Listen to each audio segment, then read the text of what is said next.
हरि शरणं हरि शरणं हरि शरणं हरि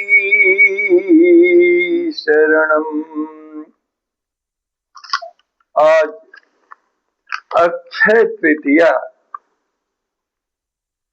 वो भी वैशाख मास की बहुत प्रसिद्ध मानी जाती है। राजस्थान में, हरियाणा, पंजाब में इसे आखा तीज के रूप में भी जाना जाता है। बहुत प्रसिद्ध हमारा यह तिथि होती है। इस तिथि के दिन कुछ बहुत सारी प्रमुख घटनाएं हैं, उनके विषय में मैं प्रकाश डालूंगा। जैसे गंगा जी का अवतरण, परशुराम जी का जयंती। इतना ही नहीं, इस दिन शिव पार्वती जी का मिलन, बहुत सारे प्रसंग हैं। मैं उनके ऊपर कुछ न कुछ विचार जरूर डालूंगा। सर्वप्रथम वैशाख मास शुक्ल पक्ष की तृतीया तिथि को अक्षय तृतीया कहते हैं। यह 19 अप्रैल 2026 को दिन में 11 बजे के बाद लग रही है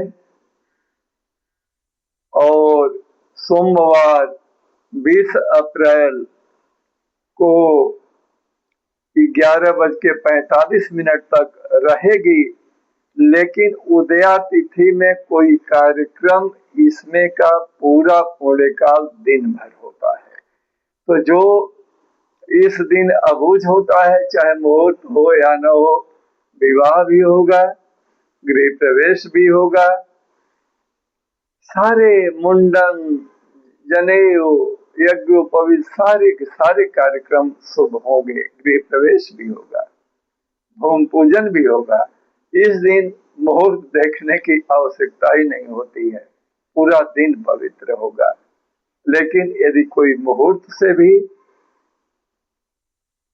11:45 के पहले करता है तो वह और अच्छी बात है। तो इस अक्षय का अर्थ क्या होता है? यानी कभी भी समाप्त नहीं होने वाला, धन धान्य से पूर्ण, और जो धन धान्य इसमें रहेगा वह स्थिर रहेगा, यह समाप्त नहीं होगा। यदि पूजा करते हैं, पाठ करते हैं, मंत्र जाप करते हैं, चिंतन करते हैं, यह अक्षय होता चला जाता है, यह कभी समाप्त नहीं होता है। इसलिए इसका नाम अक्षय तृतीया ही है। तो वैशाख मास आप जान गए, शुक्ल पक्ष की तृतीया को अक्षय। और क्यों मनाई जाती है, क्यों अबूझ कही जाती है? सतयुग इस दिन समाप्त हो गया, त्रेता युग का प्रारंभ हुआ। इस त्रेता युग का मान 12,96,000 वर्ष है।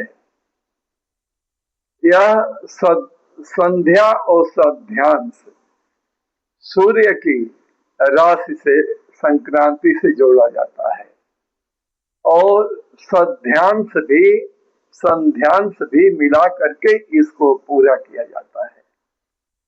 यह गहराई का विषय है।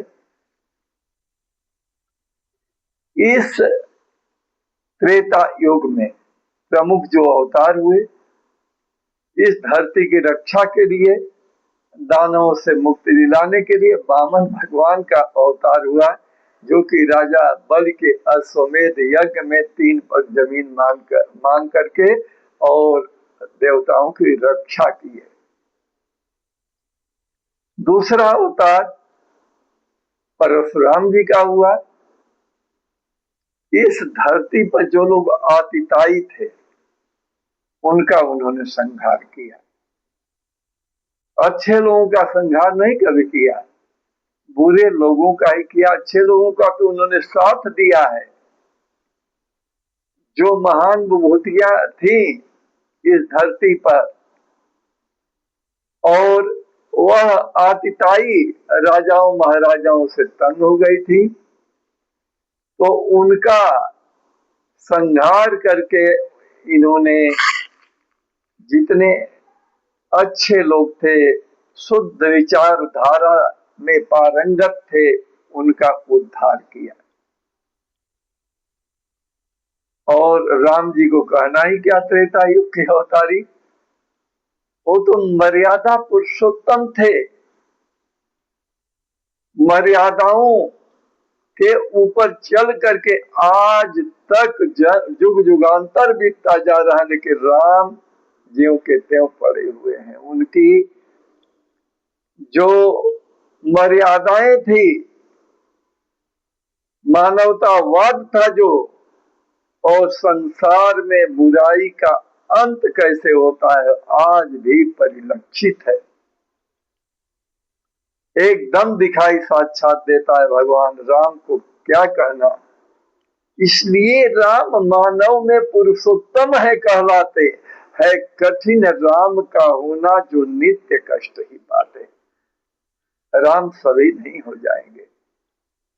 परम पिता परमेश्वर के अवतारी राम के द्वारा चिंतन मनन युद्ध क्रिया, जितने भी मर्यादाएं थी, भाई के साथ भाई का व्यवहार, पिता के साथ पुत्र का व्यवहार, स्त्री के साथ पति का व्यवहार, समाज के साथ मित्र का व्यवहार, हम सभी कुछ यदि पाते हैं तो राम के चरित्र में पाते हैं।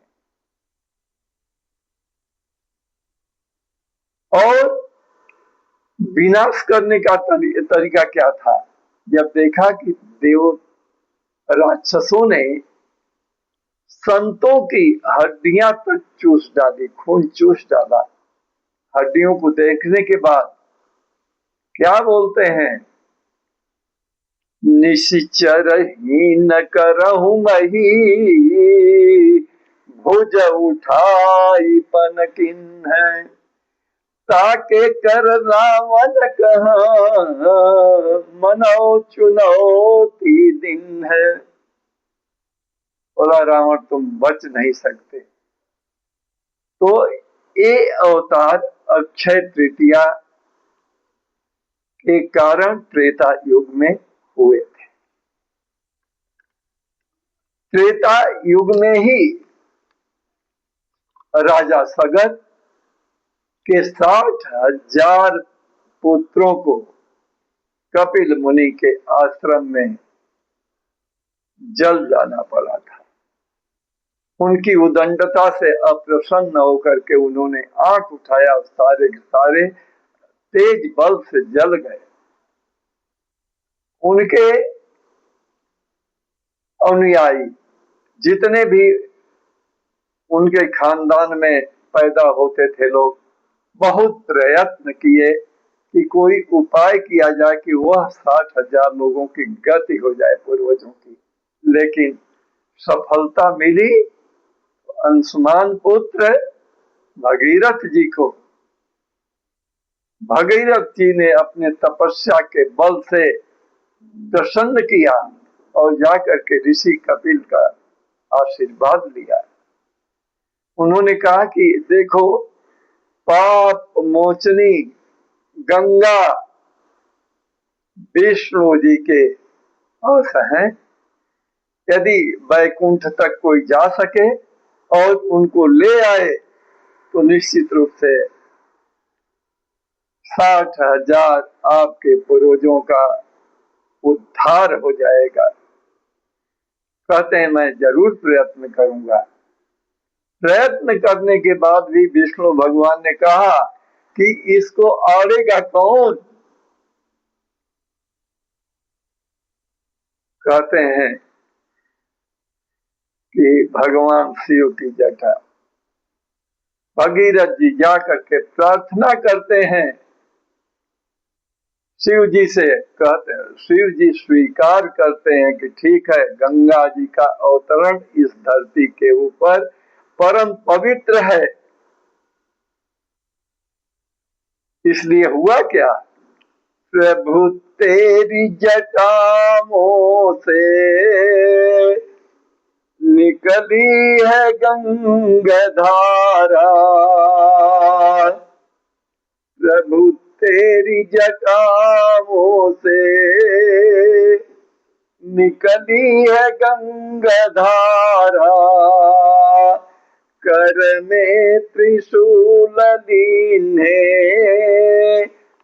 अरु ओढ़े मृग छाला, गंगा की गुंजन को, गंगा की गुंजन को संगीत अमर करना, गंगा की गुंजन को संगीत अमर करना, करते हो दया सब पर, मुझ पर भी दया करना, गंगा प्रभु तेरी जटाओं से।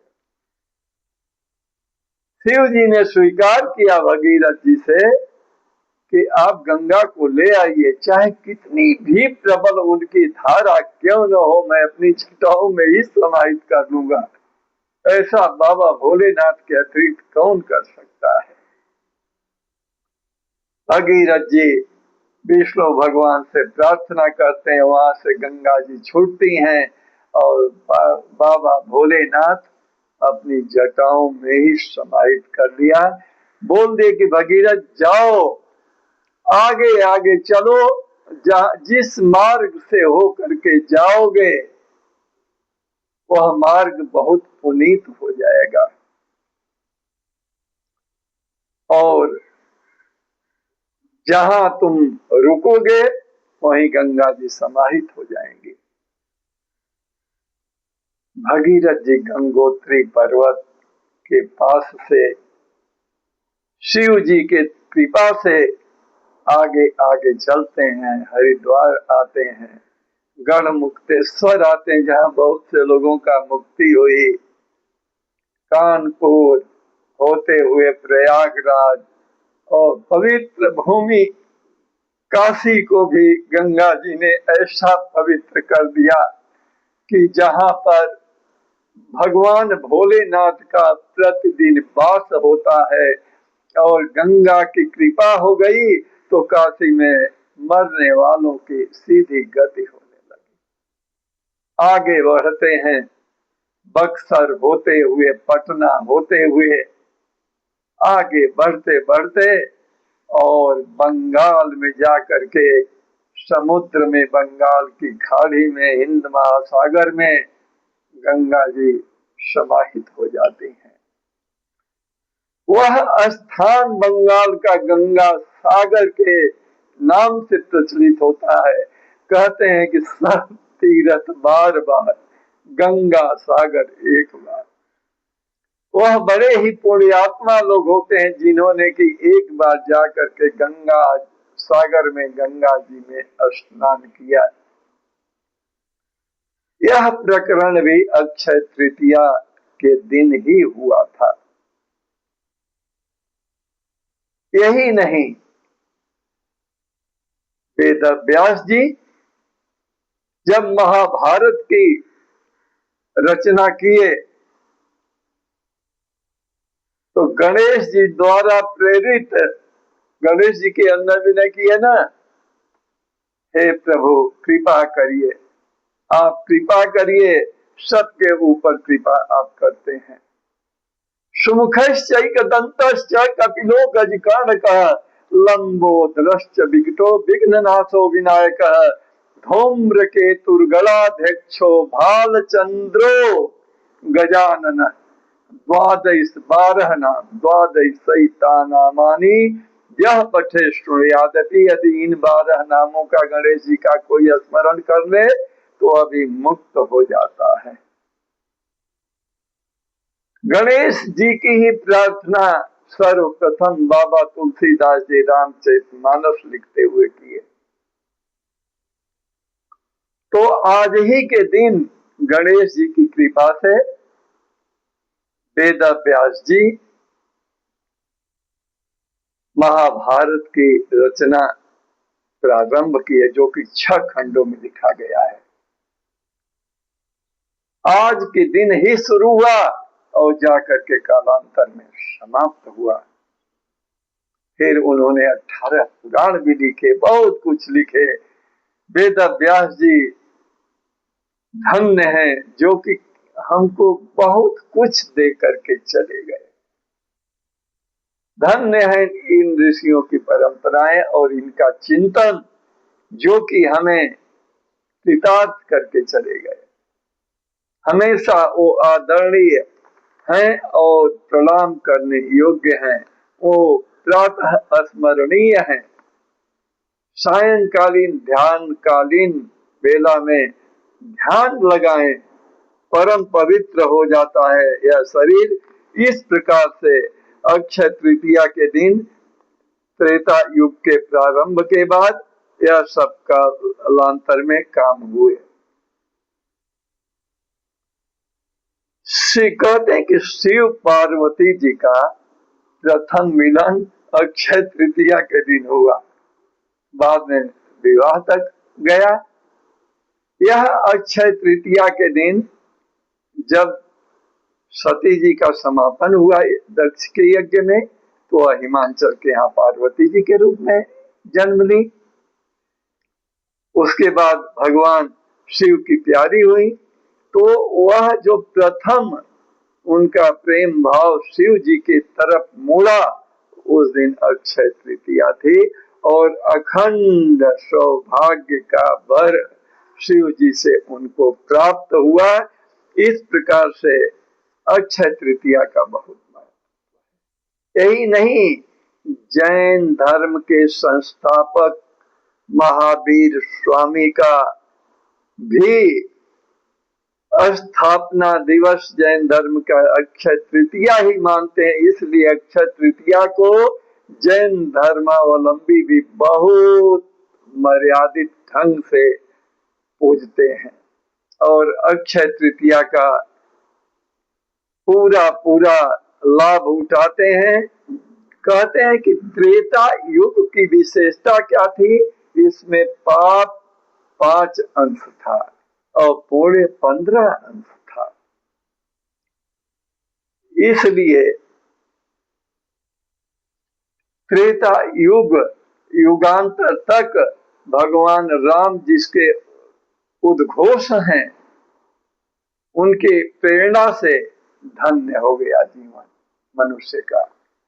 अक्षय तृतीया इस प्रकार से कहीं पर भी देखिए तो वह अपने आप में अपरिमित है। जिस दिन अक्षय तृतीया हुई उस दिन सोमवार का दिन था, रोहिणी नक्षत्र थी, शोभन योग था और द्वितीय दोपहर का द्वितीय प्रहर में अक्षय तृतीया में त्रेता युग आया था। त्रेता युग में ही परशुराम का अवतार हुआ और इसीलिए अक्षय तृतीया के दिन ही परशुराम जयंती भी धूमधाम से हम लोग मनाते हैं। जो भी क्रिया अक्षय तृतीया के दिन किया जाता है वह अखंड हो जाता है, स्थिर होता है। अक्षय तृतीया के दिन यदि किसी का नामकरण किया जाए तो वह भी स्थिर होता है। यदि भूमि पूजन किया जाए तो वह भी स्थिर हो जाता है। विवाह शादी गौना इत्यादि किया जाए, यज्ञोपवीत किया जाए तो वो भी स्थिर होता है। हमारा मानसिक चिंतन ही स्थिर होता है। मम चिंतयते मस्तिष्कमं इति भारत स्वच्छंद विचरते जना। समस्त जन समुदाय इस अक्षय तृतीया को पूज करके अपने कल्याण का रास्ता प्रशस्त कर लेता है। इसलिए इस अक्षय तृतीया के दिन हरि को बारंबार प्रणाम है, बारंबार प्रणाम है, क्योंकि हरि का 3 अवतार इसी में हुआ था। इसलिए हरि शरणम हो करके ही हर कार्य करें। हरि शरणम से अक्षय तृतीया सफल हो जाती है। अक्षय तृतीया के दिन पूजा पाठ कथा वार्ता जो भी किया जाता है वह अक्षय हो जाता है, स्थिर हो जाता है। इसलिए हरि का नाम अक्षय तृतीया के दिन उनका पूजा पाठ मां लक्ष्मी जी विष्णु भगवान का जरूर करना चाहिए। अक्षय तृतीया के दिन रंग कौन सा धारण करना चाहिए? देखिए, पीला रंग का या गोल्डन रंग का चमकता हुआ रेशमी वस्त्र धारण किया जा सकता है। पीला गोल्डन रंग का कुर्ता पहने, धोती पहने, स्त्रियां साड़ी दुपट्टा जो भी अपना वस्त्र पहनती हैं पहने,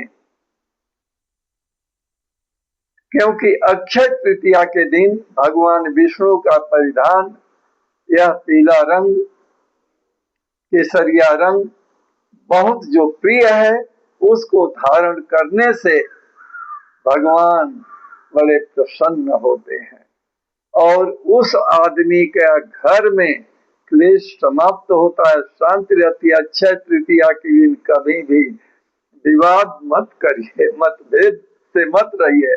कोई मतभेद यदि पड़ोस में है या स्त्री पुत्र पत्र कलत्र के साथ कहीं है तो उसको समाप्त करिए, हरि शरणम हो जाइए। हरि शरणम, हरि शरणम, हरि शरणम, हरि शरणम।